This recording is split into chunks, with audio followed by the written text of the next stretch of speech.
Зохиолч Алтан гэрлийн амар сайхан. Зохиолыг уншсан Цэдэн Содномын зол жаргал. Хэцүү анги. Хонх дуугарч хичээл тарахад 10-д ангийнхан шат уруудан гүйж таран одцгоолоо. Гэрэл гарч ирээд хэн нэгнийг хүлээсэн бололтой зогсно. Бэлгүүнтэй цуг гарч ирсэн дүлгөөнийг дуудаснаа зайдуу очиж уулзлаа. Тэмүүн найзтай нь уулзаж зогсоо охиныг харж зог тусан гайхснаа арга буюу цааш эрэглээ. Аав минь 2-7 хоног ирдэггүй. Гэхийг сонсоод дүлгөөн сурсан зангаараа гэд ангаалаа. Та хоёроос явчихсан гэж би дуулсан штэ гэд хүү нүдээ бүлтээлгэн. Гэрэл аавыгаа 7 хоног бүр нэг удаа ирж уулзаад явдаг байсныг тайлбарлаад ойрд муу совин татаад байгаа гэдгээ хэллээ. Хамт яваад хайлцаад өгөөч гэж гуйхтан дүлгөөн дотроо их баярлалаа. Даруухан хөөхөн аартаа энэ охин түүнд итгэж юм гуйж байгаа нь сайхан. Би тэгвэл Тэмүүнээс матцэглэг нь гуй гэж хүү хэллээ. Тэмүүний унаагаар явхдаа дургүй байсан тул охин хэрэггүй гэж хориод ээж унааны мөнгө өгсөн гэж твдлээ. Танаа аавын чинь тухай хэвлэх үйлдвэрийн айн номноос уншсан. Гавшгааж алтан гадаас одонтой мундаг хүндээ. Манай нагад зах хөгшин танаа аавтай хамт ажиллаж байсан бэлээ гэж хүү хуйчлана. Аригчин аавынхаа тухай сайн үг дуулна гэдэг сэтгэлд дулаан. Хөөхий аав минь 5-6-7 дугаар 5 жилийн гавшгаач алтан гадаас одон хөдөлмөрийн хүндэт тэмдэг гээд хөрөмний ингэр дүүрэн бүрхдэг байсан сайхан шагналуудаа бүгдийг дараа дуучсан. Яриад буй хэвлэх үйлдвэрийн айн ном 20-30 баярын бичгээл үлдсэн байгаа да. Химэн охин бодлоо. Одоо үд танаа аав шиг ажилласан бол Тэмүүний аав шиг баян байхгүй юу? Ганцаараа 10 хүний ажил хийдэг байсан гэж нага зах танаа аавыг ч магтсан гэж хүү ярьж явлаа. Дүлгөөний хүний ивийг амархан олдог авяасыг бэлгүүн Тэмүүн хоёр бишрэн ярилцдаг юм. Өчигдөр гэрлийг өдөрлөг рүү чирээд ирсэн сэргэлэн ирдээ гэж бэлгүүн алаг нүдэн назаа магтав. Элдв тэнийг юм ярьж байгаад хамаагүй хүнтэй маш амархан ойрточдог цайлган хүүд хүн болгон хайртай байдаг билээ. Энэ хоёр хаашаа явж байгаа юм болоо сони юм аа гэж бэлгүүн гайхна. Тэмүүний санаанд гинэт совд орж ирлээ. Хөөе, совдын араас явахгүй бол болохгүй. Чиний хэлдгээр амиа хорлож ич мэднэ гэж Тэмүүн бараг л хашгирлаа. Совдыг уйлахад бэлгүүний уур маш хүрсэн. Тэмүүнд уурлаж охиныг өмөөрмөөр санагдсан.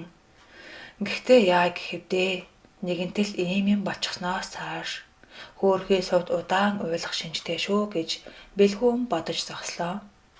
Хөөхий минь чамтай амьдарчглаа л гэж бодсон доо. Чамд ухаангүй хайртай шүү дээ гэж гунигтай хэллээ. Совдоос холдож болохгүй. Би айж шүү. Чиний хийсэн лайг би л үүрчтэй. За яваад оч. Гэрт нь хамт орж суу. Бас гадуур хамт явахгүй юу? Харин би явж хүслэн дүүгээ сургуулаас нь авлаа гээд Тэмүүн цааш хараажглаа. Бэлгүүн төрүүлэн алхаад бараг л далд орчоо төхөж буй совдын араас гүйсээр гүйцэж очив. Нүдэнд бүлцээж хавцсан охин газар ширтэн сажилж байснаа хөөрөө эргэн хараад санаа алдлаа. Хар хорин захын цаад талын 32-ын буудал руу хүү охин хоёр ирлээ. Хотынхны нэрлэлгээр бөбөөчөд өвгөнтийн хөндийхэн энд цуглардаг. Цаана байх далан хашлага дээр хонглын хүн суугааг гэрэл олж гараад чиглэн алхав. Энтхийх нэг дашныхан гээд бинээ анддгүй ингэж охин хэлхийг сонсоод хөө чи чинь бүр судалчихсан юм аа гэж дуалдлаа. Гэрэл аавынхаа зургийг бэлдэж цөнхрөөгөө хийснээ гаргаж ирж хүнд үзүүлэх нь хаяагаад сурчсан гэхээр бааруулээ шүү дээ. Энэ муу ийм олон одон хаанаас хуссан болоо. Гэд дарбайтал инээлээ. Салхи эргэж цаанаасаа болоход сэжгийн муухай үнэр ханхалж хүү хамраа оролдож байгаа дүрсгэн хамрынхаа хоёр нүхийг сэмхэн дарлаа. Охин харан ийм үнэрт тасчихсан бололтой тоогчгүй өнөөхөрөөс асуулт асууна. Хэр даг болсон хувцсны тамтагтай ир амаа ангаан "Эви чаавас муу бааруу бурхан болсон байх уу?" Алга болоод 10-20 онцглоо. Ингэхийг сонсоод охины дотор пал хийлээ. Та хоёр ахта 50, 20, 30 байсан ч болно. Төгрөг өгчдөх үү? Гэх нь шараа тайлгсан гэхээс байж ядаж байгаа нь илэрхий. Бид хоёрын хайж байгаа хүнийг тухай ярьж өгвөл 200 ч өгнө. Ингэж дөлгөөн хэллээ. Нэрэж мөнгөө ихлээд харуул. Ингээд мөнгөний бараа харсан өнөөх тэнүүлчин ярьж эхэллээ. Ярих зураа дөлгөөний гардах 200 төгрөгөөрөө хялам хийж шүсээ залхина. Баарууг сохтуу ахт нь манай овгор гэлжгийж амаа хатгаж онгроогоод бурзаад зүтгүүлж гисэн байхгүй юу? Гэхийг сонсоод хүү охин хоёр гайхаж юунд зүтгүүлсэн гинэ? Гэж лавлаж асуулаа. Бурзаад зүтгэхийг мэддгүү мүү? Машинд мөргүүлж мөнгө олохыг тэгж шилдгийн. Зөв цагт зөв машины өмнөр зөв орвол бурзаадаг болохоор нь тэр шүү дээ. Ха. Ингээд хягтансан хоолоогоор инээж хоёрхан шүдний орон цогтой амаа том ангайхт нь оршлонгийн бүх бузар шингэсэн гэлтэй үнэр ханх тавилаа. Гэрлийн нүднээс нулимс гараад тэгэд машинд мөргүүлчихсэн гэж үү хэмээн бараг л хашгиран асуулаа. Өнөөх хүн санаа алдаад тэгсээ бурзаах нь бурзаасан. Гэхдээ сүүлчийн удаа бурзаасан байхгүй юу? Маргааш нь хавирган дээр нь хар гүрэн цус хурж хавдаад амьсгалж чадахгүй байсан. Тэгээд л охин дээрээ очно гэд автуусан суусан. Түүнээс хойш харсан хүн байхгүй гэлээ. Гэрлийн нүд нулимсаар бүрхэж учир зүггүй уйлж эхэллээ. Ойр дачлаг болж дуулаагүй. Би тэд чинь хаваан арал руу амралтандаа явж чадахгүй. Тэгэхэр ирэхгүй байна гэдэг чинь хот тогтчуулахынхаа оршуулчихсан л гэсэн үг. Хөөхөн амтаа.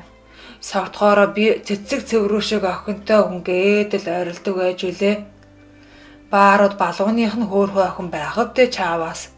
Ингэж архичнэр хэлснэ уйлаад байгаа охин руу харж гайхлаа.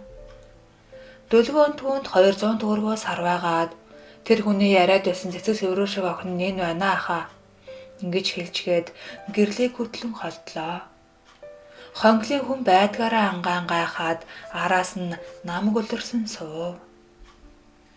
Эмэгтэйчүүдийн эмнэлгийн өмнө санаа зовсон дүртэй зогсох зулаа руу игчин ирлээ. Царай нууртай. Яасан ингэр султай цагаандаа гарчихсан охин бэ чи? Хэдийдээ унтчихдаг байна гэж бараг л хашгирлаа. Битгий загнаад загнуулгал лайсан бол чамд биш ээжд хэлнэ үсттэй. Ингэж дүүн гомрохлоо. Бичмээр маа. Их сургуулийн оюутан байж анхудаага хүнтэй унтчихэдэг. Тэгээд бас юугаач мэдэхгүй. Гээд зулаа урвалаа.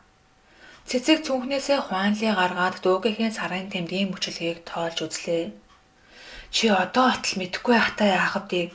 Сарын тэмдгийн мөчлөгөө 10-10-аар 3 хуваадаг. Тэгээд дунд 10 хоногт нь жирэмсэн болтгийн. Чи яг осолтой үедээ бэлгүүнтэй унтчихаж ингээд цэцэг толгой сагсарлээ. Дүүгээ загнаж уурлан санаа их цовж байгаа шинжтэй. Би ямар унтна гэдгийг мэдсэн биш дээ. Гэрт нь хичээлээ хийгээл очсон байснаа ингэчихсэн. Одоо яах вэ? Би яана гэд уйлчих шахна. Ацгүй хүүхэн анхны унталтаар гэж эндэ.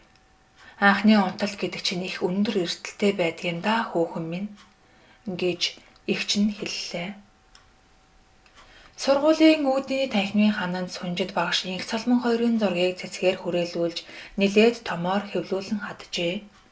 Монгол хэлний улсын олимпиадад 1-р байр эзэлсэн багш ил сунжид 3-р байр эзэлсэн 10-ын дэ ангийн сурагч Б инх цалман нарт сургуулийн нийт хамт олонны өмнөөс халуун баяр хүргэе гэж бичсэн байна. 10-ын дэ ангийн хүүхдүүд цэцэг барьж багшигаа хүлээн игнэн зогсжээ. Бусад ангийн сурагчдын төлөөлөл эрхлэгч нилээд олон багш зогсоод монгол хэлний багшийг тэс чадан хүлээн. Эрхлэгч захирал гарч ирэхгүй байгаад гайхаж байгаа бололтой захирал ирсэн үү их туулаа гэж асуулаа. Эртээ ирж гороогоо хийгээд өрөөрөөгөө орсон. Би тэдний зураг хадаж байхыг хараад толгоон дончгоноод л сэлбэлзээд л байгаа харагдсан. Ингэж бүсгүй хариулах нь яоцгүй. Дотроо бол тэр авгаатай авгаагүй сүнжээ баярлж л таараа гэж бодож байлаа. Хүүхэд гүйлгээ дуудуулаач багш төхөж явна гэсэн. За тэгье. Ирэхгүй л болов да. Ирэлгүй яадгийн багш нь улсын олимпиадад төрүүлчихэд байна штэ. Улсын олимпиад гэж эрхлэгч хэлэх нь ууртай. Багш 10-р ангийн мөрөнгө захирлын өрөөрөө гүйлгээд шилэн хаалга руу очиж харлаа. Номын хүү захирал руу очоод ажилтай байна гэсэн ширүүн харуу сонсож зочоод буцаж ирэв. Төв хаалгаар орж ирсэн сунжид багш нэг зог тусснаа хамт олноо тойруулан баяртай нүдээр харлаа. Ингэж угтана гэж санаагүй байсан тул гайхах баярлах зэрэгтжээ. Цэцгийн баглаа барьсан хүүхдүүд багш шав хоёрлоо гүйж очиж баяр хүргэж, эрхлэгч багш нар гар барьж, зарим нь сэтгэл хөдлөлөө барьж дэлгэхгүй твэрч үнсэж байна. 10-р ангийнхан Магнай тэнгэр хүүхэд бүр багшаараа бахархаж байгаа нь илт. Алгаа хорстол алга ташиж сүнжид багшаа, сүнжид багшаа, сүнжид багшаа хэмээн хашгиралдана. Сунжид багш монгол хэлний хичээлээ орохоор анги руугаа орж иртэл хүүхдүүд дахин нэжгэнтэл алга ташиж баяр хүргэлээ. Дахиад л цэцгийн баглаа барьлаа. Яадаг вүлээ? Яасан их цэцэг вэ? Баярлаа. Баярлаа хүүхдүүдээ. Та хэд 5 дахь өдрийн өглөө намайг мессежээр дарлаа шүү дээ. Дэргэд байсан багш нар яасан сайн шавнартай юм бэ гэцгээсэн. Бүгд бахархсан харцаар харцгааж байсан. Багшд нь их уран болсон шүү гэж догдлон хэллээ. Дүлгөөн хүний арга алдаг цангаараа сэргэлэнтэйгээр шийдэг бололтой. Багшаа өнөөдөр хичээл ороод яах юм бэ? Хэдүүлээ гаднаас бялуу жуус авчираад сайхан нойрлъя. Тэхүү. Ингээд хүүхдүүд яг үнэ. Ёстой зөв. Бүгдээрээ мөнгөө нийлээ. Ориглуун дарс авчир задлах уу? Гэх зэргээр алдар нортол орилолтлоо. Багш хүүхдүүдийнхээ баяр хөөрлөө ус хийчихвээ гэж айсан байртай сүйдтэй хоригдсангүй. Хөөе гэм арай динднэ. Хичээлээ орё хэдүүлээ. Инх цолмондоо бас баяр хүргэж байгаа биз? Улсын олимпиадын 3 дугаар байр илэн гэдэг том амжилт шүү дээ гэлээ. Хөвгүүд бүгдээрээ нэг үнсэн багшаа гэж дүлгөөн хэлэхэд анги тэр чигтээ нэр хийлээ. Хоёр хүн л энэ бүх баяр хөөргийг мэдэрч байгаа шинжгүй. Гэрэл сувд хоёулаа адилхан гунигтай сууна. Гэрлийн толгооноос аавынхын тухай гунигтай бодол нь салахгүй. Сэгсээж ноороочхоод ангийн хаалгаар ороод ирж байсан даа гэж бодсон охины нүднээс том нулимс бөмбөрч урслаа. Дэрэгдээс нь Тэмүн үүнийг ажаад санаан зовсон шинжтэй харж суув. Сунжид багш цэцгийн баглаа тэврээд багш нарын өрөөрөө баяртай орлоо. Инх туул хорлоо бас 2 багш самбар дээр хатсан багшийг халах тухай тушаадлыг харж байснаа цочин эргэж харлаа. Багш нар сунжидэд юу гэж хэлэхээ мэдэхгүй боллоо. Аз жаргалд умсан багш хүмүүсийн санаа зовсон харцыг мэдрэх сөхөөгүй нь илэрхий. Өнөөдөр чинь яасан сайхан өдөр вэ? Хүн болгон л надад баяр хүргээд л би бүр зүйдвэш байгаа даа л гэж бодох юм гэж тэр хэллээ. Өчигдөр яасан гэж олимпиадын дуун гарсны дараа надтай Монгол ирээдүйн сургуулийн хичээлийн эрхлэгч ирж уулзсан. Сургуульд ирж ажиллаач гинэ. Цалин нь манайхыг нэг бөхтөрхөөр өндөр юм. Доктор сууршилтаа ажиллах гэрээ байгуулвал орон сууцны хөнгөлтөө зээлж өгдөг гин. Бөөр шууд маргааш хамаагүй хүрээд ир гэсэн гэж Сунжид багш инх туул хорлоо хоёрт сонирн болгон хуучлалаа. Чи тэгээ юуг шууд орё гэсэн үү? Ингээд хорлоогийн нүд гэл алзана.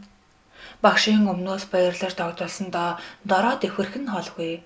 Үгүй бодъё ч гэсэн хүүхдүүдэд бодохоор явмааргүй санагдаад манай ангийнхан хөөрхөн шүү тийм ээ гэлээ. Бит хоёр чамайг явуулмааргүй л байна. Гэхдээ чи тийшээ явсан дээр хаа. Энэ балаад захирлаас холд тэнэг захирлыг үзэн ядж гин гэж инх туул хорсолтой хэллээ. Сунжид багш гинэт уурлаад хачин ааш гаргаж байгаа бүсгүй рүү гайхан харлаа. Балиар авгаа чамайг халах тушаал гаргаад хадчихжээ гэхийг сонсоод Сунжид чихэндээ итгэсэнгүй. Би энэ хүнд ямар гэм хийсэн бэ? Яахаараа намайг ингэтлээ үзэн яддаг хүн бэ? Ингээд багшийн нүдийг нулимс борхов. Тушаалыг нуурш нүүрлэн шидчихэд толгоон өндөр яв. Монгол ирээдүйн сургууль урсан гэж хэл гэж хорлоо шүд зон хэллээ. Сургуулийн том жижиг 2 даргын хооронд ээлжит дайн дэгдлээ. Энэ удаагийн дайныг цөмийн дайн гэвэл зохилтой. Учир юу гэвэл энэ хэрүүл маргаан хэн нэгэн сандлаасаа хохорсон цагт л дуусгар болно гэдг нь илт. Авилгал авна гэдэг өгдөөгүй халах үндэслэл биш гэж үү? Хэмээн Янжин захирал чарлана. Улсын олимпиадад төрүүлсэн багшаа алдахгүй тулд бусад сургууль яадаг гэж цалинган нэмж анхаарал тавьдгийг. Та эрүүл байна уу? Ингэж эрхлэгч бүр том дуугаар хашгирна. Олимпиадад төрүүлэх гэдэг чинь зүгээр шоу. Багшийг хүүхэдтэй ажиллаж байгаагаар нь ажилдаа хариуцлагатай хандаж байгаагаар нь дүгнэдгийн. Ингэж захирал орилно.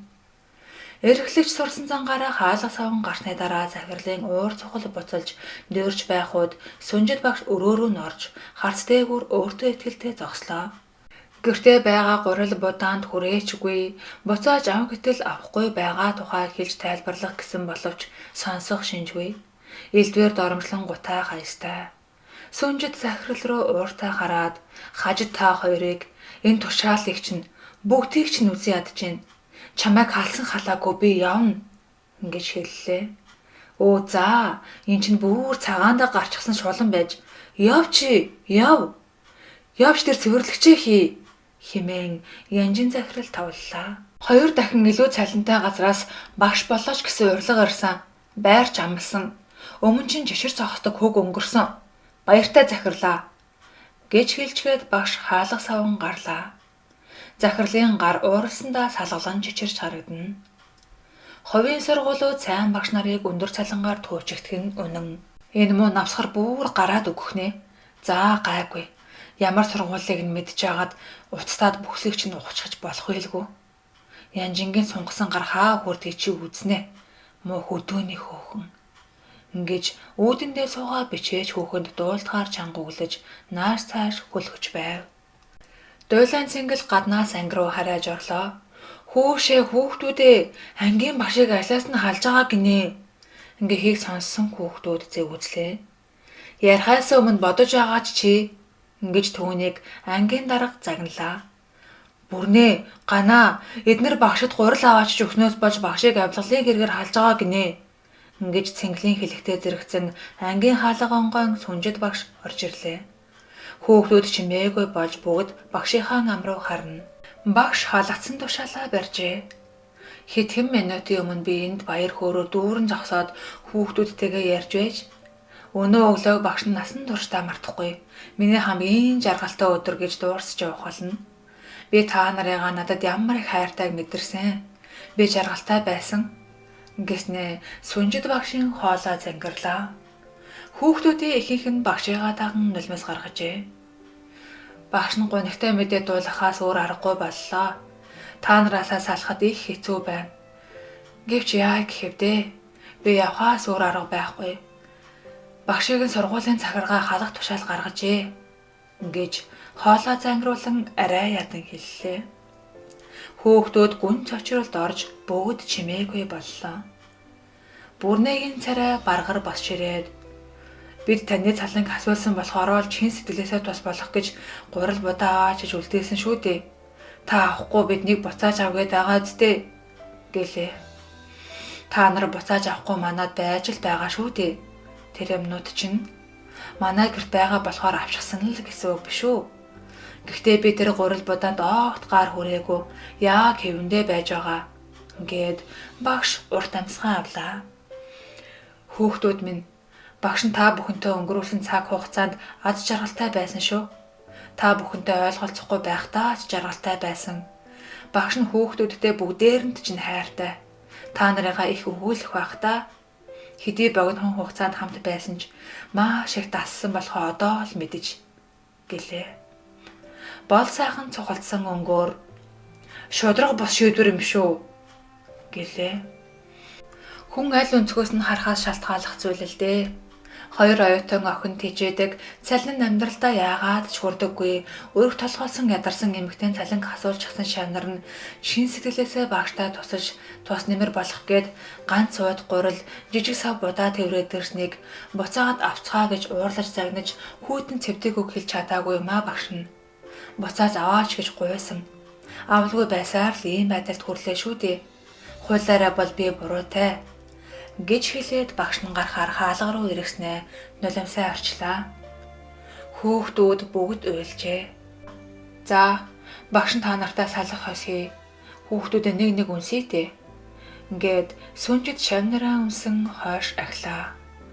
Жижиг сараа босоод "Үгүй багшаа, бид таныг яасан ч явуулахгүй" гэж хашгирлаа. Багш нүд дүүрэн нулимстай хүүхдүүдийг үнсээр хойд игнэнд очжээ. Сүнждийг гарч явсны дараа л хүүхдүүд асар богинохон хугацаанд ангийг нь даасан багш ямар сайхан эмэгтэй байсныг мэдэрлээ. Тэмүн энэ бүхэнд өөрөө буруутай юм шиг гэмшиг сэтгэл төрнө. Дэрэгдээ уйлж суугаа гэрлийг хараад альчуур өгөх гэснээ айлаа. "Чиний хэлдэг тэр насгар авгаа чинь миний ээж" гэж зандалтай хэлж буй Зулаагийн царай бэлгүүний нүднээ тодорлоо. "Зулаа, би ээжийг чинь хүндэлнэ" гээд нэг мэдтэл өөрөө өөртөө хэлчихсэн суув. Уйлж унжиж байсан охид гинэт сэхэ ороод бүрнээ тайвнаа ганаа нарын 5 хүүхдийг барьж идэх төхөн тал талаас нь дайрлаа. "Ямар тэнийг юм хийснээ мэдэж гин үү?" гэж Тэмүн ууртай хашгирлаа. "Өнгөрсөн юмны хойноос хэрүүл хийгээд яах вэ? Одоо харин багшигаа аваагүй гэдгийг нь баталж тэр гурил будаа хэвээрээ байгаа энэ 5 нөхөр буцааж авсан гэдгийг нь баталгаажуулах хэрэгтэй байна" гэж тэр хэллээ. Ангийнхан багшаа аврах төлөвлөгөөг өтөр дөргөн хэлэлцэж эхэллээ. Зарим охин уйлсаар л жижиг сараа цэнгэлтэй гарчгүйгээд тушаалыг хуйлаад ирлээ. Хүүхдүүд уг нэг бүрийг нэгтлэн хэлэлцэж хэний эцэг эхээс тусламж авах ямар өмгөөлөгчд хандах зэрэгэ ярилцав. Тушаал яа харахгүй шудраг бос гэж үзэж байгаа учраас багшаа аварч чадна гэдэгтээ итгэл төгс. Сүнжид сүрэн багшийг удаан хайлаа. Хонгилд явж байтал өмнөөс нь өөрөө гүйж ирээд "Битгий ялагд тэмс" гэж ятгалаа. Багш нараас өргөх бичиг гаргуулахаар гарын үсэг цуглуулж эхэлснээ ч хэллээ. "Би мөнгөний хүн шүү. Захирлыг дуудуулж айн гэхээр нь надад баяр хүрэх нь гээл хичнээн их баярлав. Бүр цэцгээ бариад орох гэж байсныг яана. Инээдтэй ээж гэжтэй. Гунигтай юм аа" гэж сүнждийг хэлэхэд "Гуниг бишээ, шившиг, гутамшиг" гэж сүрэн багш баргал хашгирах нь хорсол зандал нь савнда багтаж ядаж байгаа бололтой. Ахмад багш эмэгтэйг ингэж уурлаж байхыг харсан билүү гэж багш гайхлаа. "Би танд баяртай гэж хэлэх гэж хайж явсан юм аа. Намайг дэмжиж тусалж ирсэнд баярлаа. Багш дээрээ өргөлж ирж байна. Өө, мартах шахаж. Олимпиадад төрүүлсэн чинь хэдэн цаасны шагнал өгсөн. Та гэдэгтэйг нэг газар орж жаахан сууя. Салах ёсоо гүйцэтгэе. Маргааш ороо суух уу?" гэж багш хэлэх нь цаанаа гунигтай. "Үгүй, ямар ч салахаас байхгүй. Бид чамайг үлдээн. Надад Монгол ирээдүйн сургуулиас ажлын санал тавьсан. Шууд хүрээд иргсэн." "Өө, тийм үү?" Сүрэн багш сүнжид рүү гайхах баярлах зэрэгцэн харлаа. "Тэгвэл яв хөөмн. Монголын бахархал болсон нэртэй сургууль маш өндөр цалинтай, хангамж сайтай газар гэж амтай болгон шагшдгийн. Хүүхдүүд нь олон улсын олимпиадаас жил бүр медаль авдгийн" гэлээ. Тэгснээ толгоо өндөлгөөд "Гэхдээ явахын өмнө энд дуусгах ажил бий. Энэ дураараа захирлыг ялж байж л явна шүү хөөмн" гэлээ. Хичээл тартал дөлгөөн дахиад л гэрэлтэй цуг хаашаа ч юм явчихлаа. Өчигдөр ороо бэлгүүн совдынд оройжин суусан. Дөлгөөний утас холбогдоогүй учраас 3 найз уулзалтайгүй. Харин завсарлагаагаар дөлгөөнөөс хаашаа яваад байгааг нь асуудал хүний нандин нууцыг шар саннуудад дэлгэмээргүй байна гэд халгаахгүй байсан бэлээ. "Цааз хэрэглэн нэрчин гэрлийг чамд эргүүлж өгөх гээд байгаа юм шүү" гэж бэлгүүн хэллээ. "Магадгүй шүү. Яаж мэдхэр" гэж Тэмүн дотроо бодож баярлсан ч ил гаргасангүй. Яриаг дөвүүлэх гээд сувд ямар байгааг асуулаа. "Чиний лайг үүрэх гэж зовж байна" гэж бэлгүүн цухалдаснаас Тэмүн дахиад л яриаг өөр тийш хандуулахаас өөр аргагүй боллоо. "Чи өөрөө ч гэсэн бас нэг охиныг зоож байгаа гэдтэй. Зулааг яах гэж байна" гэж сөрөг дайралт хийлээ. Бэлгүүн урт гихч амсгаа авлаа. "Сүнжид багшид дургу хөрмөр үе байсан. Одоо яах вэ? Ойлголцож эхэлж илээ. Сайн хүн л дээ.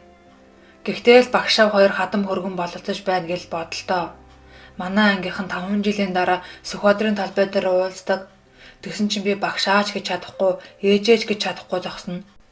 Хошин шогшуулын болцоход байгаа юм шүү гэж хэлээд нурмайлаа. Миний санаанд багтаж өгөхгүй байна. Бол сунжид багшийг хүнлээд байгаа. Мэдлэгтэй сайн багш, ийм хүн хүүгийн ангийн багш болох нь гэдэг аваашгүй л гэж бэлгүүнийг хэлэхдээ Тэмүн тэгвэл аав чинь баярлах юм байна штэ гэлээ. Гэлээж би зулаагаас болно. Болохоос өөр арга байхгүй гэж бэлгүүн шийдэмгий хэлснээр энэ үхэндээ гутарч байгаа бололтой унжээчихлаа. Түүнд зулаан бодогдоод унтчих чадахгүй зов шаналж байгаа билээ. Тэмүн мотоциклтойгоо давхиж багшийн халагдах тушаалыг мөрөнгийн ахын өгөөлөгчд үзүүлэх ёстой тул мөрөнг олж гараад цонхны тавцангаас ухас хийм босов. Совдож цаанаас ирж яваа харагдсан тул бэлгүүн сатааруулах ажлаа эхлэхээр өмнө нь очиж харагдана. Тэр совдтой хамт аав руугаа очиж эцэг эхчүүдээс гарын өсөг цуглуулах ажлыг зохион байгуул гэж ятгахаар болсон юм. Охиныг сатааруулаад, ангийн ажирч амжуулаад, нэг сумаар 2 туулаа буудчихж байгаа нь тэр. Нар хивэж орой болж байхад Дүлгөөн гэрэл 2 дүүргийн цаадагийн хилтэц рүү орж чадлаа. Хариуцсан ажилтан нь ажил ихтэй гэж удаан хүлээлгсэн учраас өдөржин сууснаа нь энэ. Ороод 10 минут болов үгүй юу хүү охины хөтөлсөөр гарч ирлээ. Гэрэл цорхирхан зогсоо зайгүй уйлна. Нүүр нь хавдаж пимбэсэн танигдахын аргагүй зураг байсан штэ. Би лав биш гэж хэлнэ. Химэн Дүлгөөн ятгах нь аргадах гэсэндээ л худлаа хэлж байгаа гэхээр үгүй мөн би аавыгаа танилгүй яхав дээ. Ингээд охин уйлж хайсналан унлаа. Чиний нүд хальтраад олигтойч харж чадаагүй. Би бол хичнээн эвгүй байсан ч сайн тогтоож харсан. Бишээ санагдсан. Гэж хүү зүтгэсээр л. Гэрэл ээжтэй хуттаж хэлнэ гэхдээ Дүлгөөн болволлаа. Айж зочоод цагдаагийн хилтэц рүү яарч яваад осолдож орш мэднэ гэж тэр хэллээ. Эви мохаа минь яаж зовж нас нөхчөө бол охиныгоо зөндөө дуудсан бах та. Гээд гэрэл дахиад л уйллаа. Минь өвдөж ханлаад охиноо дууцаар эцсийн амьсгалаа хурааж байхад би Тэмүний төлөө нулимсаа гойжуулаад л сууж байдаг. Миний урд талын 20 дугаар байрны арын бутан дотроос олдсон гэхээр хүлээж суудаг газраас 20-30 метрийн цаанал нас барсан гэсэн үг. Хөөх яав минь химэн охин дотроо өөрийгөө зүхэж өглөж байлаа. Хүнсний захаас гурал будаагаа цуглуулж авсан эгч дүү 2 зулаагийн дурлалыг л ярьж явлаа. Миний дүү яасан ч түргэн шийд гаргаж унтаж явцсан юм те. Ингээд цэцэг шүүр салтана. Зулаа өөрийгөө мөрмөр санагдлаа. Анги дотроо хүнтэй унтаж үзээгүй 2-3 охины нэг нь би байсан. Намайг ийм явах амар байсан гэж бодож гин үү? Хүнтэй унтсан бол санаанаасаа зохиож ярддаг байсан гээд л бод. Сарнаа 10 дугаар ангидаа, Гантвэ бол бүр 8 дугаар ангидаа хүнтэй унтаж үзсэн бэлээ. Ингэж дүүн хэллээ. Ороотож хүнтэй унтах тусмаа сайн. Жоромтай цай охин гэж бэлгүүн чамайг бодсон доо. Гэж их чин зөрлөө. Хинж тоодоггүй манаг антен л гэж бодоёц. Гэх бодол зулаагийн толгойд орж ирнэ. Чийж хүртэл 10 төгсөх жилээ үдсэн бидтэй. Ингээд тэсгэлгүй хэлчихлээ. Минийх алдаа байсан. Одоо бол шаал өөр хүнтэй суучихсан байх шүү дээ. Ингэж их чин хэллээ. Зулаа минийх ч бас алдаа байсан. Гэж бодоод тэсгэлгүй нулимсан цээлэгнэв. Бэлгүн рүү өөрөө гүгээд очие. Яа тийм гуй? Цагаандаа гарсан хямдхан охин л гэж бодно үз. Гэж тэр өөртөө хэллээ. Үүнийг эгчтэй хэлбэл өөрөө мэддээ миний дүү. Эгч нат үгийнхээ өмнө шансаар гүйж гүйцлээ. Бэлгүүн чам руу ирэх гэж бодоод байгаа хэрнээ чадахгүй нэрлэхэд ч яваад байгаа юм билүү? Ингэж хариулв. Цэцэг дүүгийнхээ нулимсыг арчиж өглөө. Улсын олимпиадын 1-р байрын өргөмжлөл алтан медалаа хоймортой залсан сунжид багш орондоо удаан тухаллаа. 2 охин нь хичээлээ гарахаар хувцас өмсөж нүрээ будаж байснаа халагдчихад хаан шиг тухалж байх шив гэж ээжигээ шоолно. Зулаа цаанаа гунигтааж нүдээ адтай гялалзуулж өглөөний гүнзгий орондоо хүртгүү хатантаа ингэж тоглоом хийлээ. Ээж нь 2 өдөр амраад 4 дахь өдрөөс шинэ ажилдаа очно гэж Сүнжид 2 охиндоо хэллээ. 9 сарын 1-нд час өдрөө оч сургууль руу очижээ гэсэн бодол өчигдөр түүний толгойд орж ирсэн. Хэдэн өдөр сайхан амар урилгаар шинэ ажилд орж байгаа хүн байна да. Гэдгэр очин шүү ээжээ гэж цэцэг хэлснээ жаргалтай мөрөөдөлд умдлаа. Ээжийн минь цалин өндөр болчхоор өрнөөс өрнөө хооронд амьдардаг болно. Гэрээг бушуухан байгуулад байрны зээлийг нь олоод авчихаасай. Байранд амьдардаг болчихвол гоёо. Ямар сайндаа л дүүмэд найз хүйтэй худлаа хэлхэвтэй гэж тэр бодлоо. Танайхан гуйгаад байгаа гэсэн ээж минь хошгороод үлдчихвдээ. Тэр захиралд хангалттай дормжлууллаа. Тэндээ хорогдоод хэрэггүй шүү. Ингэж зулаа хэлэх нь их чихийн бодлыг уншчихсан юм шиг. 3 хүү сургууль орох замдаа халах тушаалын тухай ярьж ил явлаа. Өмгөөлөгч гурал будааг аваагүй гэдгийг батлах юм бол манай тал ялна гэж хэлсэн аж. Нөгөө зөвлөн сургуулийн дотоод журамд байхгүй үндэслэлээр шийтгэж байна гэжээ. Захиралдаа ийм байгааг танилцуулж тушаалаа өөрөө туслахыг шаардлагыг хүлээж авахгүй бол захиргааны хэргийн шүүхэд ханд гэж зөвлөсөн гэж Тэмүн хэллээ. Эцэг эхчүүд ч хөдөлгөөнд орж эхэлсэн аж. Наран туяагийн аав охин шигээ идэвхтэй хүн бүх эцэг эхчүүдтэй ярьсан байлаа. Энгүүлж багш минь ажилтайгаа үлтгэл юм байна. Аваа доо. Өшөөдөр багш баяртай гэд үнсгэд баах уйллаа гэж дүлгөөн хэллээ. Дасаж дээ чи гэж бэлгүүн түүнийг өгөөдхөд чи ч гэсэн дасандаа бүр хадан болно шүү дээ гэд дүлгөөн инээж мөчөөгөө өгөх шинжгүй. Буу тулгаж байсан ч хадмаа болохгүй гэж бэлгүүн гонгонлоо. Зулаага байнга бодож ханалж байгаа болохоор сээж нь бачуураад өрн өмөрдөж байгаа учраас энэ. За битгий нэрлэх. Чи дотроо тэр охиныг бодоод шаналж өгөх гэжээж. Чиний наад духан дээр чинь би зулаа тайртай хизээж салж чадахгүй гэд биччихсэн байна гэж дүүлгөөн үг сөрөглөө. 3 найзыг сургуулийн хашаа руу ороход ангийн суулт хэдийнэ эхэлсэн байлаа. Багш ил сүнждэг хуулийн үндэслэлгүйгээр ажлаас халахыг эсэргүүцсэн 10-д ангийн нийт сурагчдын хичээл хаялт хэмээн самбарт томоор бичжээ. Эсэргүүцэж байна, үндэслэлгүй тушаалаа суцал гэсэн лоозонгуудыг хийж барьжээ. 2 охин ирснээр бүх сурагч бүрдэж ангиас зөөж гаргасан ширээ сандлууд дээр эгнэн суув.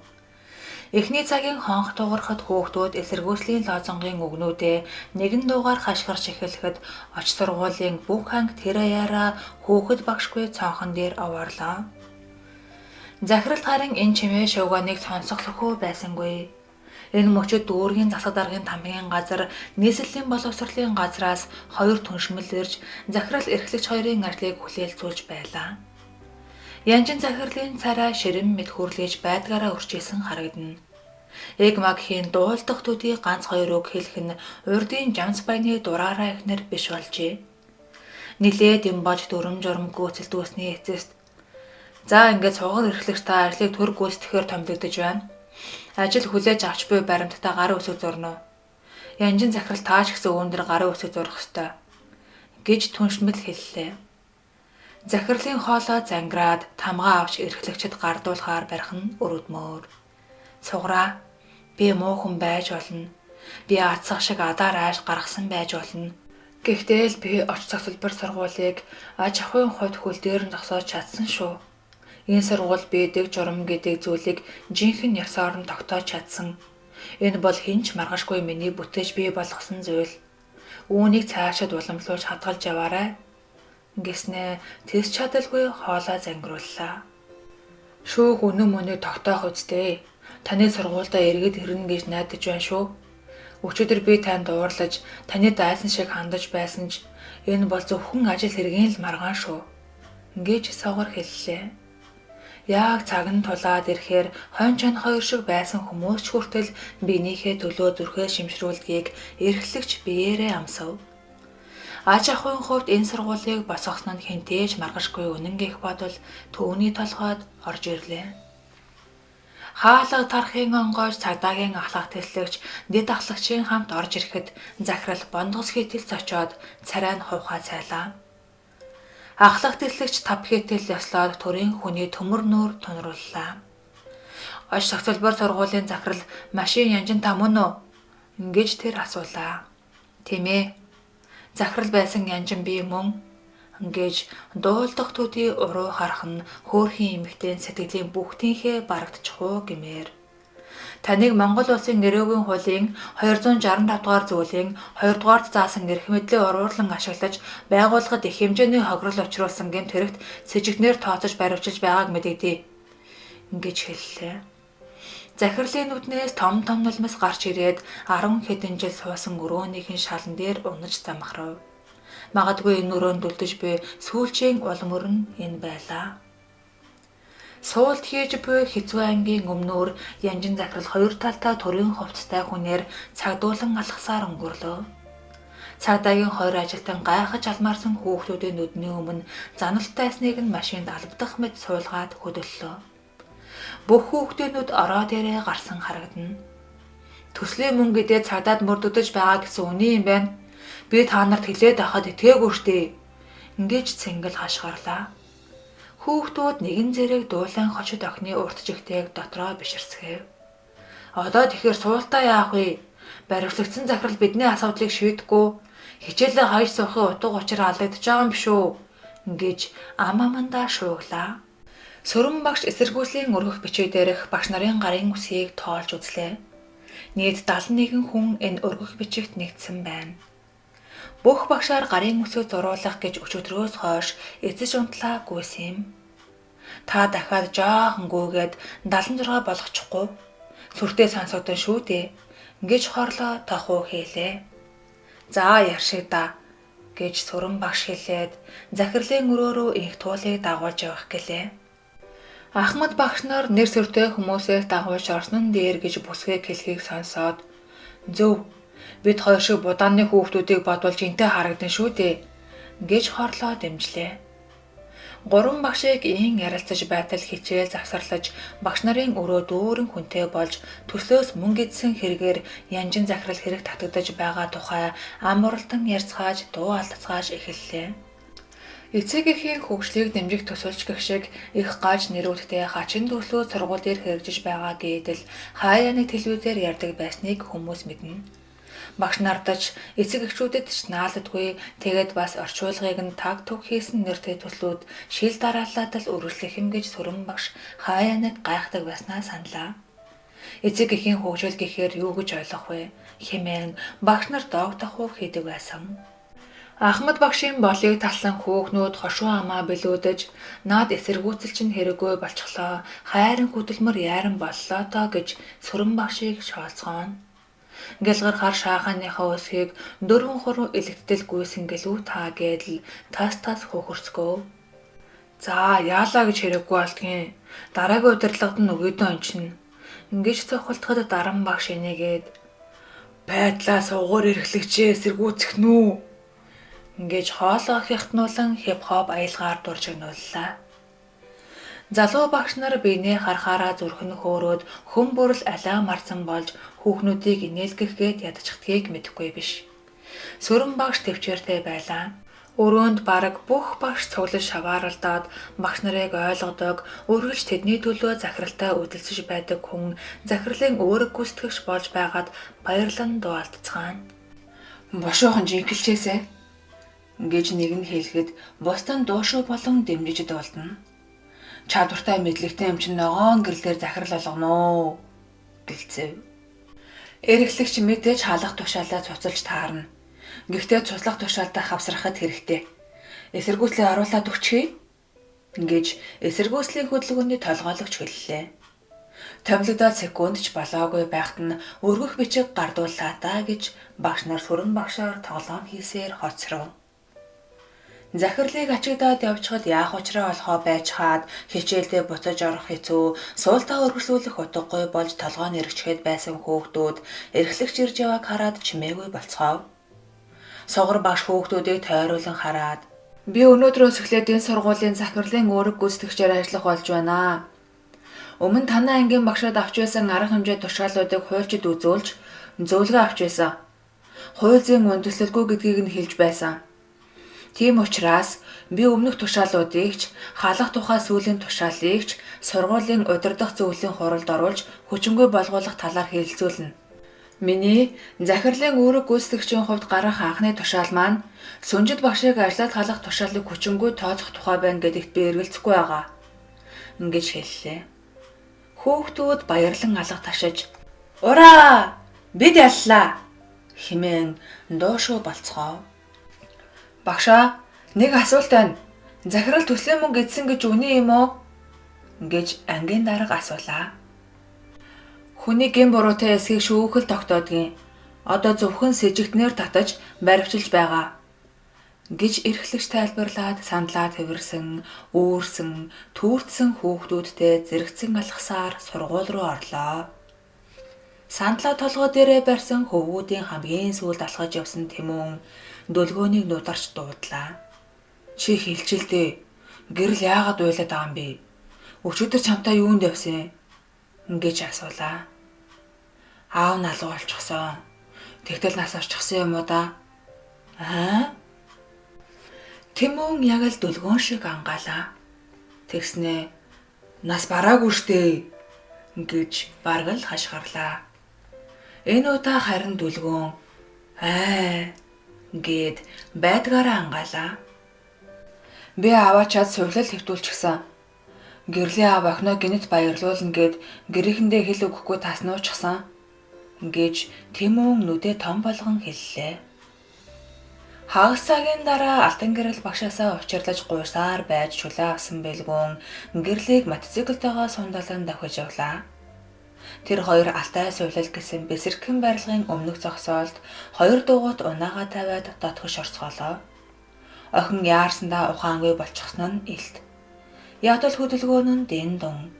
Шатаар өксөктөө хоёр чудаа бүдрээд шургаж унах дөхөв. Тэр нүдэрээ харахаас нааш яагаад ч итгэж чадахгүй байлаа. Тасгийн хаалга нээсэн гэрэл аавыгаа хараад нам гөлөрч нилээд зогсноо ураг шалгаж ингэрт нь хацраа наагаад чимээгүй уйллаа. "Таныг нас барчихлаа л гэж бодлоо" гэж охин аяархан хэллээ. Баатар Намгайч бас охиноо дагаад мэлэмрүүлж эхлэв. Олон жилийн дараа охиныхоо шахнаас үнэрлэн гэдэг гайхамшигтай сайхан. Охиндоо ойртох ирэхгүй хэр даг болсон ноорхой хувцастай, ой гутам үнэртэй явсаар хичнээн жил болов доо гэж өөрийн ирэхгүй бодлоо. Харуусал гимшлэн нулимстай нь хамт бөөн бөөнөрөө урсан гарч ирээд байх шиг. "Миний охин, аав нь шаал өөр хүн болно. Та хоёроо ичээхгүй. Би хүн шиг явнаа.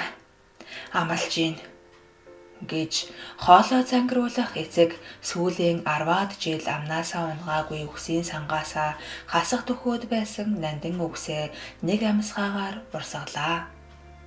Аав нь идэгчгээд цэвэрхэн сайхан хувцастай сэвхийтэл алхаж охин дээрээ очих гээдлэн.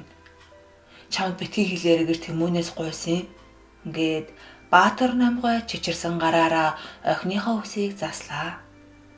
Амнаас нь хуучин шигээ хонсон архины өгөөдсгөр муухай үнэр биш эм ханхлан. Шинээр худалдаж авсан бэлтгэлийн хувцас аавыг нь төрөл арилжсан мэт харагдуулна. Царай нь нэмгэрч сайх янз ороод нүүрээр нь дүүрэн байдаг шархнууд нь идэвжээ. "Та надад хизээж дахиж арх амсахгүй гэж амал" гэж охин шахлаа. "Амлаж байна охиндоо. Та хоёр дээрээ сайхан зөв сарайтай болоод очих юмсан гэж хичнээн жил мөрөөдөв дөө. Хувцас өгдөг төслийнхөнтэй тааралдуулаач гэж бурханд мөн ч олон залбирсан да. Чиний найз залуу чинь л тэр мөрөөдлийг биелүүллээ. Миний охин зөв хүнтэйгөө ирчээ.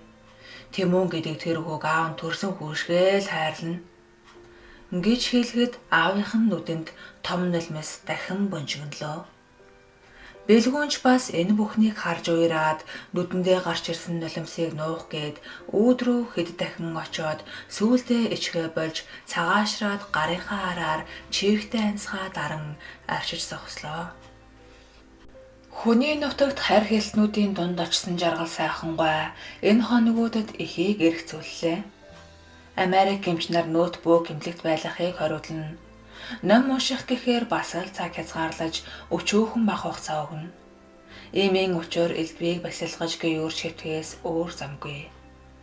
Зоргоор өссөн хүүгийнхэн тухай бодвол өөрийн эрэхгүй толгойд орж ирээд өдөрч шүнж салахгүй хургана. Тэмүүн хүн зодсонд хэн буруутай вэ гэдэг асуултыг өөртөө бараг л 1000 дахин тавьсан гэхэд дэгсдүүлэх болохгүй. Хүүхдийн тоглоомын талбайд хэнэгчгүй сарж зогссон тэр этгээдийг буруутгаж харааж зүгтэг байснаас үлдээ өмөөрөх боллоо. Монголчууд бид нэрлэхүү зантай хүмүүс.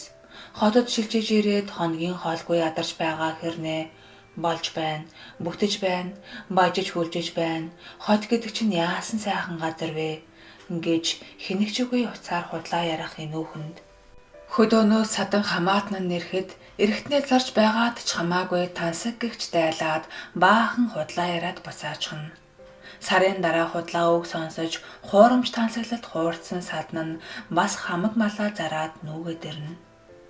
Хаа холын Увс аймагт мөрөөрөө аж турж байсан нэгэн нэр амь зуулгын хідэн малаа зарж хот руу өхөн хатан зүтгэж ирээд бор авдардаг хідэн халтар төргөө барж ядарч гунцсандаа гутарч хар ус гударч байгаад хэн буруутай вэ? Төр засаг л буруутай. Хязгаар нутгаа хөгжүүлэхийн оронд худлаа ярьж бэлэн мөнгө тараахаа уртал болгосон гишүүд буруутай. Сайхан зам харилцаатай соёлсон хотод амьдарч хүүхдээ сайн сургуульд өгч шилдэг эмч нараар өршүүлэхийг хүн бүр хүсэх нь зүйн хэрэг. Лавшруулаад тунгаахаар дан ганц төрийг буруутгаж боломгүй. Монголдоо шилдэг гэгддэг компанийн захирал хэрнээ хөдөөд босгох нэгч барилгын зураг төсөл хийгээгүй яваагаа мэдлээ. Хөдөөний эмнэлгийн эзэн залуухан эмчийг зураг захиалах гэж ирэхтэн манайх ийм жижиг төсөл дээр ажилдаггүй гэж томорсноо зурсхийтэл санав. Бодлого явуулаагүй төр, ашигын төлөө улаардаг хувийн хэвшил, нэрлэхүү Монгол зан гээд олон зүйл хүүгэн ийм ааш зан гаргасанд буруутай байхаж. Хохирогчд авлага өгч хүүгээ хэрэгээс мулцаснаа бодохоор нүүр халуу шатаж газар дагуур ормоор. Тэгээд яах байсан бэ? Хүүгээ торны цаан суулгачих байсан уу? Гэсэн асуулт ургахад өөрийгөө зөвтгмөр. Хинж байлаа гэсэн төрүүлсэн үрийнхээ төлөө үн шиг алхам хийх л байсан. Харин хүүхдүүдийг мань ингэтэл нь бухимдуулаад байгаа нийгэм төр засхийг яах вэ? Хүүгийнхээ бухимдал бөхшөлд би ч өөрөө буруутай болж таарч байна шүү дээ. Химэн эцэг толгой гашуулгаж байлаа. Нар хивээж орой болжээ. Сүнжид гэрийнхээ баруун орны өмнө тонгойн зогсоод толгойгоо угааж байлаа. Зулаа ээжийнхээ толгой дээр залхуутаяа ус хийж зогсно. Цэцэг хоол бэлдэнгээ амандаа хайрын дуу гиншин. Хаалга онгойн бэлгүүнийг орж ирэхэд зулаа даахтаа усаа барьсан чихтэй ном хөшлөө. Цэцэгч мөн адил хутга төмсөө барин таг боллоо. Нүдээ тасаанад тонгоосон ээж хөөстөө толгой руугаа ус хийхийг хүлээж адав. Яач хваа зулаа? Хийгээч наад усаа гэж охиноо зандарна. Зулаа балмагдаад ээж рүүгээ нэг, бэлгүүн рүү нэг харан бүлтэн. Хүү нэмсэглээд найз охиноохоо гараас даахтаа усыг аваад багшийнхаа толгой дээр хийж эхлэв. Урд хожид хүний толгой угаалгах нь бүхэл данхаж барьж үзээгүй гэдэг нь илэрхий. Данхыг эв хавгүй барь тонгоолгож усаа палхитэл асгалаа. Хүү яадаг үлээ? Яасан маймгүй цутгадаг хүүхэд вэ чи? Аштайхан баг багаар хийгээч гэж аашлна. Хэцүү ангийн хэцүү сурагч багштаа загнуулан усыг баг багаар хийсээр дуусгалаа. Ирээдүйн хадам одоогийн багш нь тонгоосон чихтэй. За болчихлоо. Альчуур аваад өг. Бушуулаач гэж дахин зандарч шавдууллаа. Цэцэг жуумайн энэдээ барьж чадна. Зулаагийн царайд орчлонгийн бүх хот нартайгаа хамт гүйчихсэн гэлтэй инээмсэглэн зогсно. Багштаа загнуулсан хүү дуулууртай ухас гэж альчуур авч өглөө. Үгүй наадах чинь цэцгийн альчуур байна штэ. Минийхийг аваад өгөөч гээд ээж тонгоосон чихтэй өснийхээ усыг гоожуулан шавхарна. Бэлгүүн альчуурыг сольж өгөхөд сая сүнжид дээш харлаа. Хүү эн чин гээд тааг болоход огтон цээж чичрүүлэн инээлтлээ. Зулаа манай ээж сэргэн данжин шиг захиргаадаж байх шүү гэх нь адтай.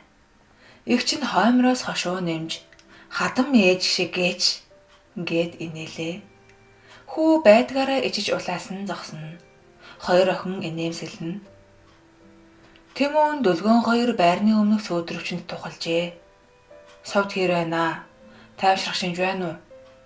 Гэж хэргийн эзэн Хингэргийн дохиор асуулаа. Гайгүй дээ. Өнөөдөр би кино үзье гэсэн чинь намайг хичээлээ хий гэж загнаад өшнөө тасалчгаа 6 цингэл хөөмөр байна уу гэж тас намжирдсан. Гэд алаг нүдэн хүү баяртай масаалаа. Чи хадуу гарт оржээ. Гэд найзынхан нүд доогтой. Дүлгөөн би сувдуух руу орж хичээлээ хийх гээл явж гин. Надад тоо зааж өгнө гэсэ хэмээн баяртай хэллээ. Хэрэг дээрээ Дүлгөөн тоондоо сувдаас дутахгүйг найз нь мэдэх тул дотроо инээсээр л суув. Гэрэл алхаж явснаа хоёр хүүг олж харлаа. Хэсэг тэнгэлзэн зогсноо зориг шулуудаа бололтой нааш алхаж харагдана. Хоёр хүү гэрлийн ирж яваг хараад чимээгүй болцгоо. Би зураг нь бишээ гэд зөвл таньсан байгаа үсттэй. Ингэж Дүлгөөн хэлж дайдгар өгтлээ. Чиний зөв байж түү тэр муухай зургуудын тухай дахиж битгий дурсаарай. Урд шүн зүүдэнд орсон гэж охин үнэн голоосоо жихүүцэн хүрсэн байртай хэллээ.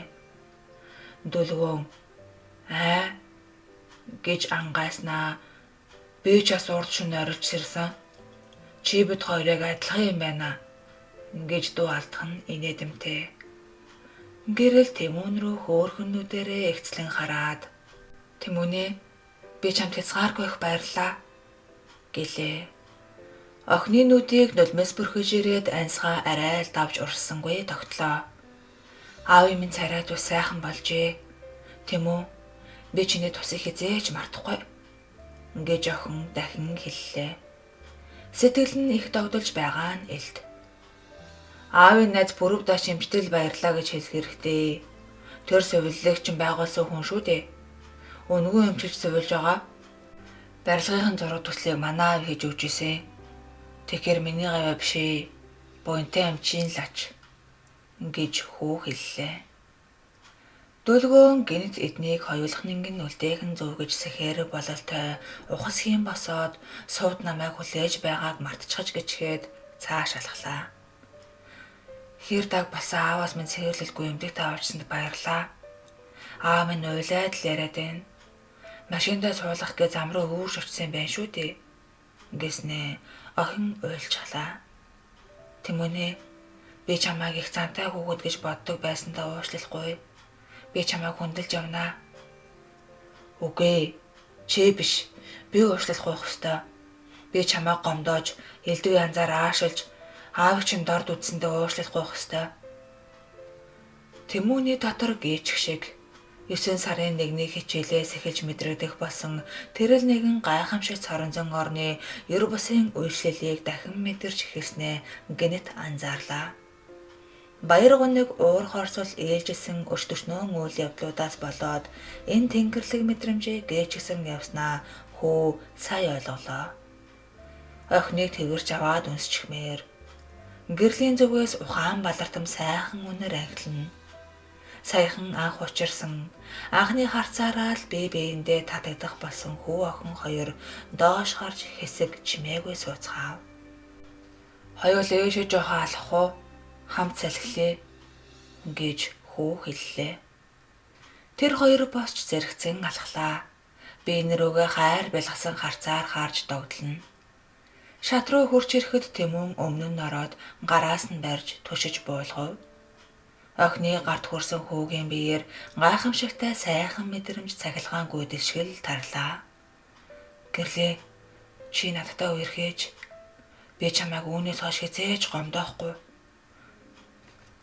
Аав минь чи бид хоёрыг үргэлжлэх гээд итгэчихсэн байна лээ. Чиний найз залуу ч л гээд яриад байсан. Надад ямар сайхан санагдсан гэж. Чамайг тэгж хэлэх бүрт зүрх хамаар гарчих шиг догдолсон. Гэрлээ чи надтай өөрхийг зөвшөөрч байгаа гэсэн үг үү? Би чамайг дандаа хардаг байсан. Цаг үргэлж чамайг бодож явсан. Би ч гэсэн чамтай сууж байхдаа хичнээн сайхан байдаг гэж хажуу талаас халуун шатаад л чиний үзэгний чихэрч дуугарах хүртэл надад үлгэрийн юм шиг гой сонсогддог. Чихэнд одоо ч сонсогдож байна. Хүү охин хоёр цэцэрлэгт гудамжнаа ирж сандалд өмнөөсөө харан сууцгаав. Харц мөргөлдөөд яг л анх уулзаж байсан өдрүүдийн шигээ чингүүрч биендээ хурц зүрхлэхгүй хэсэг байзанснаа хүү зүрх гарган охины гараас барьлаа. Тэмүүн гэрэл хоёрын доглон ширтлэлцэх мөчөд бэлгүүн зулаа хоёр ч хөтлөлцөн догтлон алхаж явлаа. Манай ядуу гэр ямар санагдав да? Бид ингэж л аж турдаг болсон шүү дээ. Ингэж охин хэлэхэд зулаа чи наад ядуу гэдээгүүгээ дахиж хэлбэл би уурлаа шүү. Ингээд бэлгүүн хөмсгөө зангидлаа. Айлын ирэхгүй мөн дөө. Уурлаж байгаа нь хүртэл хөөрхөн. Ингэж зулаа бодож амжаад хайртай хөөрөөгөө адтай харц чулуудлаа. Танаагаар надад сайхан санагдлаа. 3 эмэгтэй хүн байдаг гэхээр бүх сав суулган цэвэр цэмцгэр нямбаа юмаа. Тэгтэл миний номын тавир дээр ямар зузаан тоос байдаг гэж санана. Ингэж бэлгүүн хэллээ. Харсан. Тоосоо арчхад яадаг нөхөр вэ л гэж бодсон. Гэт охин инээн. Бэлгүүн энэ адтай инээдийг насан туршдаа харж сонсож явах хувьтайдаа баярлана. Шооч хөөрхөн ааштай тэнгэрийн оддыгч унахам царайлаг энэ охин миний хайрт гэд бодоход зүрхэн цээжиндээ багтахгүй шахам оволцоно. Чи анх танилцахдаа л гэрт амьдардаг багш ээжтэй гэдгээ шууд хэлчихгүй дээ. Дэндүүх таалагдсан залуугаа алдахгүй гэж л тэнэлсэн багтаа чааваас. Би яалаа гэж явчихав дээ. Мөчтгөн бодолтой гэдэг нь. Намайг гэр хорооллох гэхээр хэд хоног алга болж байгаад ирэв шүү. Гэр хорооллоос болоогүй. Зул ярих зураа өнөөхөө хэлхүү яахав гэж тэнэгэлзэж явлаа. Зориг нь яагаад ч хүрэхгүй нь бололтой. Бэлгүүнээ чамд нэг юм хэлэхүү. Ингээд охин дуугаа намдуулахад бэлгүүн зочлоо.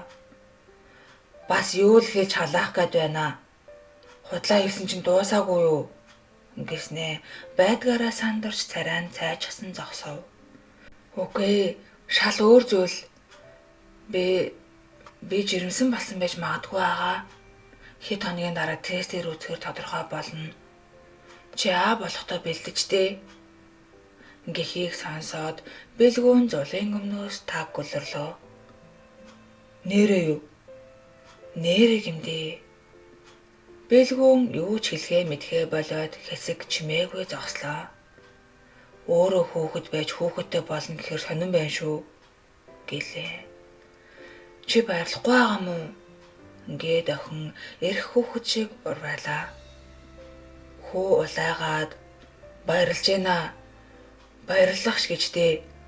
Аймаар ч юм шиг гэлээ.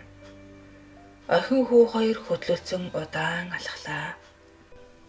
Хонгон бие хадгалсаар байж надад зориулсанд би ямар их биширсэн гэж өөр хинч чиний минь бид хүрээгүй гэж бодох тусам улам их хайр хүндэтгэл төрдөг.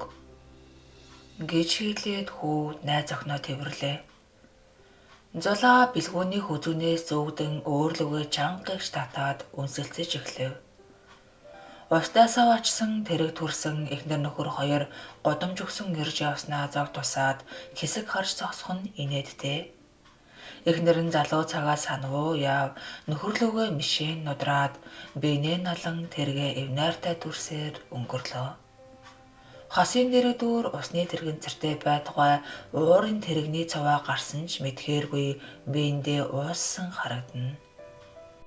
Хүү охин хоёр хөтлөлцөн орц руу орлоо. Тэмүүн гэрлэн яагаад яарад байгааг асууж гайхлаа. Ээждээ аавын ямар болсныг дуулгамаар байна гэж охин хэлээд найз хөвгүүнээ өмслээ. Хоёул дахиад л тэврэлдлээ.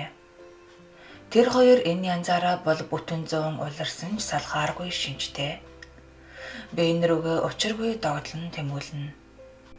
Би утастад гараад ирэндээ гэснээ охин гарыг нь эвтэйхэн түлхээд гэрлүүгээ орлоо.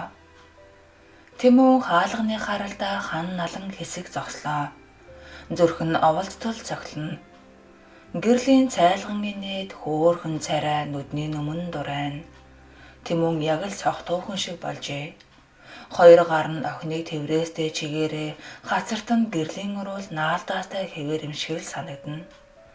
Догтлолтой болоод орсноос ирхэн гарсан яаж гэртээ орж ирснээ ч мэдсэнгүй. Хүслэн дүүн ахыгаа гэрхай харж байснаа. Хи та над уруулын бодгаа арилгаач дээ. Совдод өнсүүлсэн юм уу? Гэж асуулаа. Тэмүн дүүгээ годогдон инээлгэж дүүвэллээ. Совд гэрлийн үүдэнд ирээд орж дөрөхлөхгүй удаан зогсов. Том гихч амсгаа аваад хонхыг дарлаа. Тэмүнийг гэж сансан гэрэл хаалгарууга бараг гүүг шахан мэрж онгойлгосноо совдыг хараад гайхлаа. Би чамаас суурьлал гуйх гэсэн юм аа. Чи Тэмүнийг буруутай гэж битгий бодоорой. Би л гүйж очиад наалтчихсан гэж тэр хэллээ. Зүрх нь бүлгэлж сэтгэл нь догдолсон хэвээрээ байгаа гэрэл мэдхгүй совдоо. Би чамаас суурьлал гуйх ёстой юм шиг толгой эргэж гүйцээд байна. Зүүдлэгдэж байгаа юм шиг санагдах юм гэлээ. Цахилгаан шатан гоож Тэмүн гарч ирснээ совдыг хараад юу хэлэхээ мэдэхгүй бололтой. Гэрэл сандарсандаа совдоо хэдүүлээ гадаа гарч ярьж суудъя хөө гэж хэлээ. Намайг дүлгөөн хүлээж байгаа. Би хичээлийг нь зааж өгч байгаа юм. 5 минут агаар амсгалчаад ирээгээ гараад ирсэн гэж охин улаан хэлэх нь дуулдах төдий. Өмнө чи бид хоёр ямар найзууд байлаа.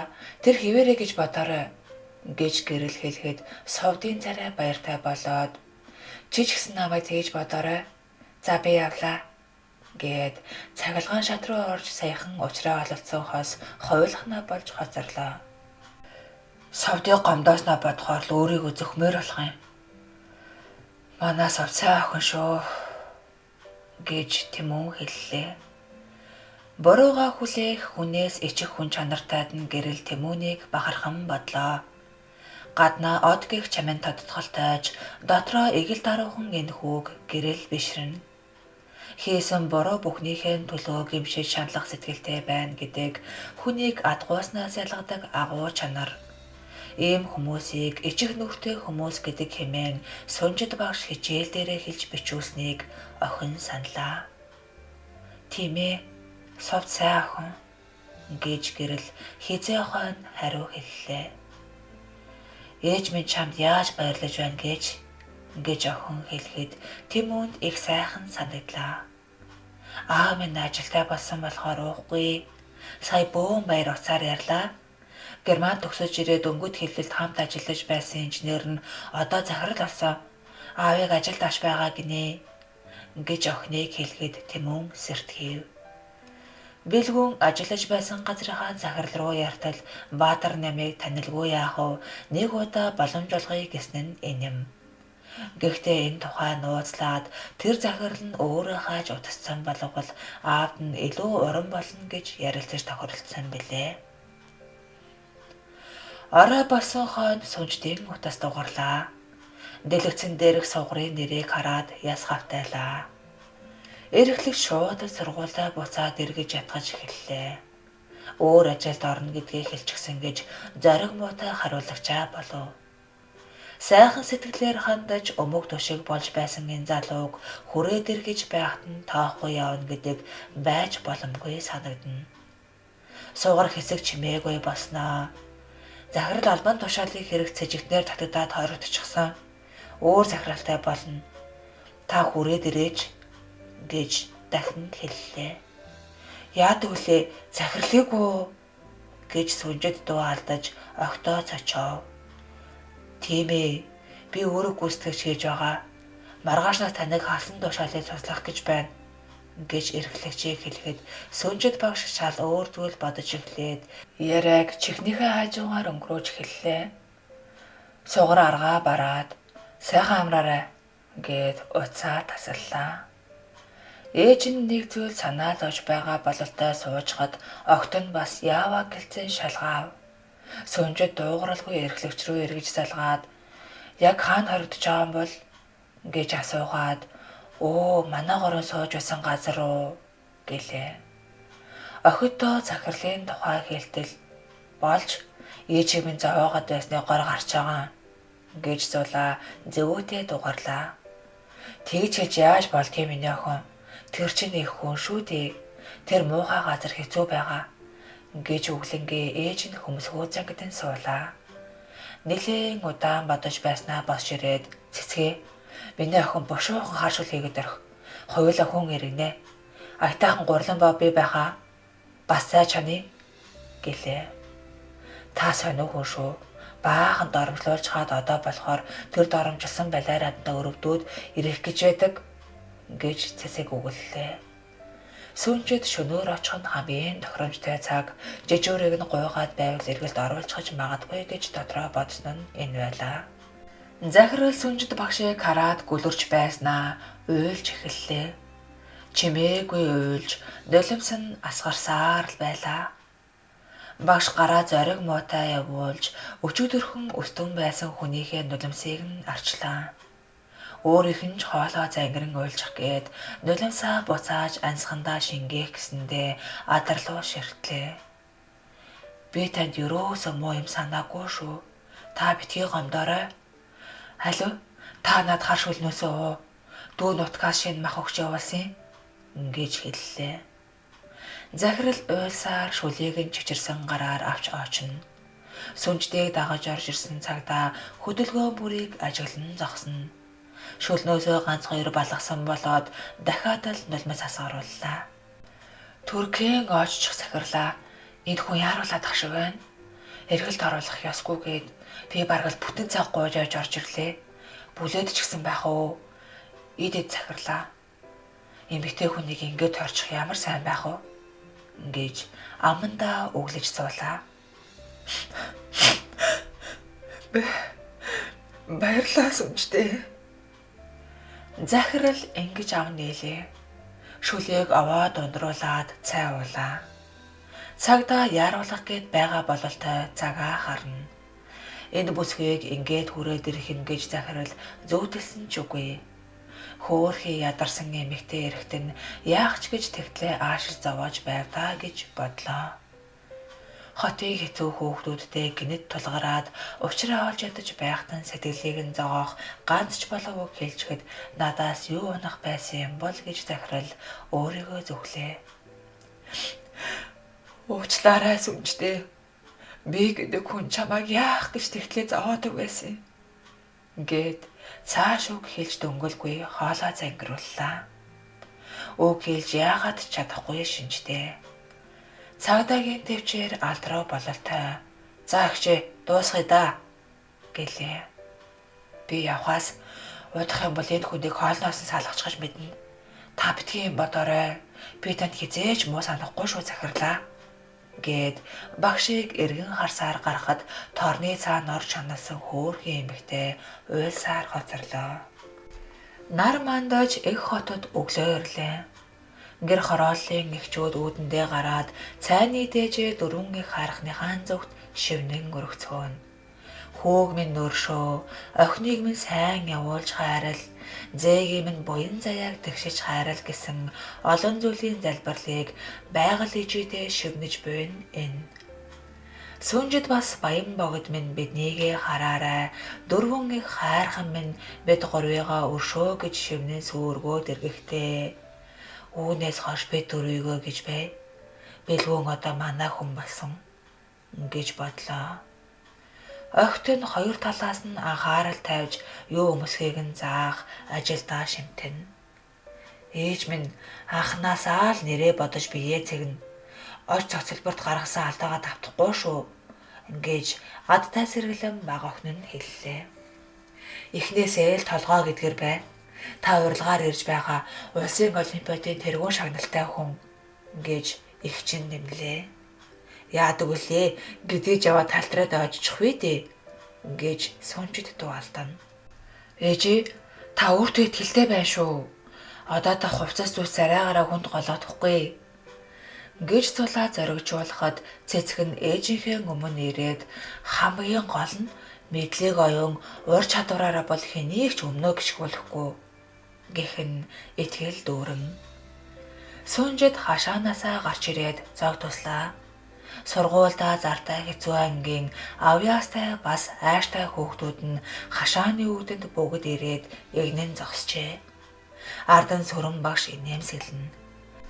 Багшаа, та сайн байна уу? Гэж хичээл эхлэхэд хэлдэг шигээ нэгэн зэрэг мэндэллээ. Сүнжид гайхах баярлах зэрэгцээд юу ч хэлэхээ мэдэхгүй зогслоо. Та нар чинь хаа хүрэх гэж байгаа хүүхдүүд вэ? Гэд инээмсэглэлээ. Энэ зураа багшаа, таныг хэр зэрэг эрт босыг шалгах гэж дүлгөөн тохуу хийлээ. Бас таны сургууль хүртлээ үүрч явах гэж Тимон нэмжгээд гэнэт хэлсэн үгэндээ иччихүү чимээгүй болчихлоо. Ирээдүйн хөргөн нь уг дуугарч арай зүрхлэхгүй баг зэрэг ичиж улайсан зогсно. Багшийн хоёр охин үүдэндээ гарч ирээд гайхсандаа нүд нь ороод очлоо. Ангийн дарга 1, 2, 3 гэж дохио өгөхөд хүүхдүүд хоолоо нийлүүлэн "Багшаа, бид танд хайртай, бидэндээ ирээч" гэж нэгэн зэрэг хэллээ. Хүүхдүүд минь, та нарыгаа харах сайхан байна. Та хэддээ хичнээн их татснаа саяхан хэд хоногт л мэдлээ гэж багш дотроо хэллээ. Багшийн нүдийг баяр догдлол хайр инэрлийн нулимс бүрхлээ. Тэр толгой өргөөд "Багш нь та нартай очноо" гэж хэлэхэд хүүхдүүд баярлан хашгиралдлаа. Сүнжид багш шамнартайгаа цуг сэтгэл өдрөг алхав. Өвлийн ихэнх сарын эхний өдрийн шаргал наран багшаа тойрон дэгдээхээ шиг шаваад аз жаргал дүүрэн инээлдэж яваа хүүхдүүдийн замыг гээгүүлэх гэж мэрээх мэд явж буй зүгтэн алтан шаргал цацрагуудаа тусгаж байлаа. За ингээд алтан гэрлийн амар сайхан хэмээх зохиолчийн хэцүү анги хэмээх бидний хүүхэд насны гэгээн сайхан дурсамжийг сэргээсэн романыг та бүхэндээ бүрэн эрхээр нь уншиж хүргэлээ. Тэгээ энэ сайхан зохиолыг бичсэн зохиолчдоо маш их баярлалаа гэж хэлмээр байна. Мөн энэ хүү зохиолыг унших хэрэгээ надад шилжүүлсэн Туул Сэнди хэмээх сайхан бүсгүйтэй мөн сонсогчдынхоо өмнөөс баярлан талархснаа илэрхийлье. За тэгээд миний хувьд энэ хүү сувгаа нэгээд удаагүй шинэхэн уншигч учраас алдаа дутагдaltaй туршлага дутуу байж магадгүй. Тийм учраас та бүхэн энэ хүү талыг ойлгон хүлээн аваарай гэж та бүхнээсээ хүсэх байна. Тэгээд цаашдаа олон сайхан зохиолуудыг хичээнгүйлэн уншиж та бүхэндээ хүргэх болно. Энэ хүү бичлэг маань та бүхэнд таалагдсан бол лайк дараарай. Сэтгэл хэсэгт сэтгэлээ үлдээгээрэй. Мөн суваг дээр маань subscribe дарж сувагтайгаа хамт байгаарай. За тэгээд эрхэм сонсогчид та бүхнийхээ цаашдын ажил үйлсэд нь өндрөөс өндөр амжилтыг хүсэн өрөөе. Амьдралд нь аз жаргал эрүүлийн хамгийн сайхан бүхнийг хүсэн өрөөе.